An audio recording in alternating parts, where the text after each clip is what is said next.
Ngoài kia sương đang rơi nghe lạnh giá, trong lòng anh bao nhớ thương vơi đầy. Màn đêm như khuất lấp giữa bóng tối, vây quanh riêng mình anh tiếc thương một người. Từng tháng năm mình có nhau tình thiết tha, tình ấm nồng. Ngày đi em chia tay để lại anh bao niềm đau sao đắng cay vô vàng. Ngày xưa em khẽ nói sẽ mãi mãi yêu anh, để giờ đây bước đi hững hờ. Giờ mới hay mình mất nhau mình mãi xa, nghe sao lòng xót như xa.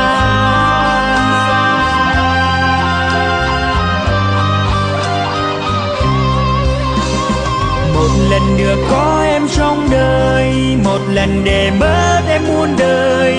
Vỡ nát trong anh bao giấc mơ, yêu người thật nhiều mà sao người gian dối. Em mang trái tim anh về đâu, ngồi buồn lại nhớ bao kỷ niệm. Từng giọt sầu rớt trên môi mềm, ký ức bên em không thể quên. Mong một ngày nào bình minh về nắng ấm, xóa hết bao ngày ta cách xa.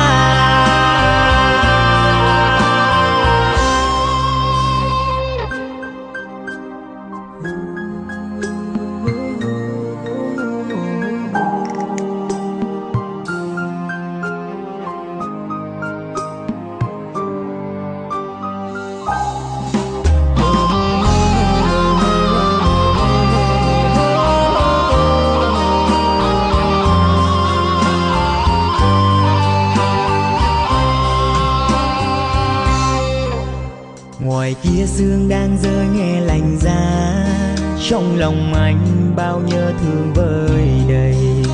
Màn đêm như khuất lấp giữa bóng tối, vây quanh riêng mình anh tiếc thương một người. Từng tháng năm mình có nhau tình thiết tha, tình ấm nồng. Ngày đi em chia tay để lại anh bao niềm đau sao đắng cay vô vàng. Ngày xưa em khẽ nói sẽ mãi mãi yêu anh, để giờ đây bước đi hững hờ. Giờ mới hay mình mất nhau mình mãi xa, nghe sao lòng xót như xa.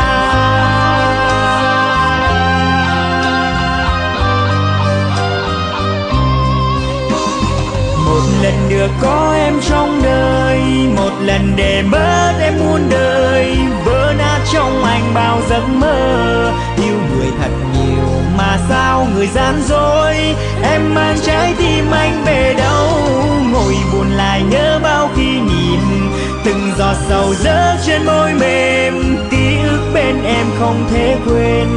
Mong một ngày nào bình minh về nắng ấm, xóa hết bao ngày ta cách xa.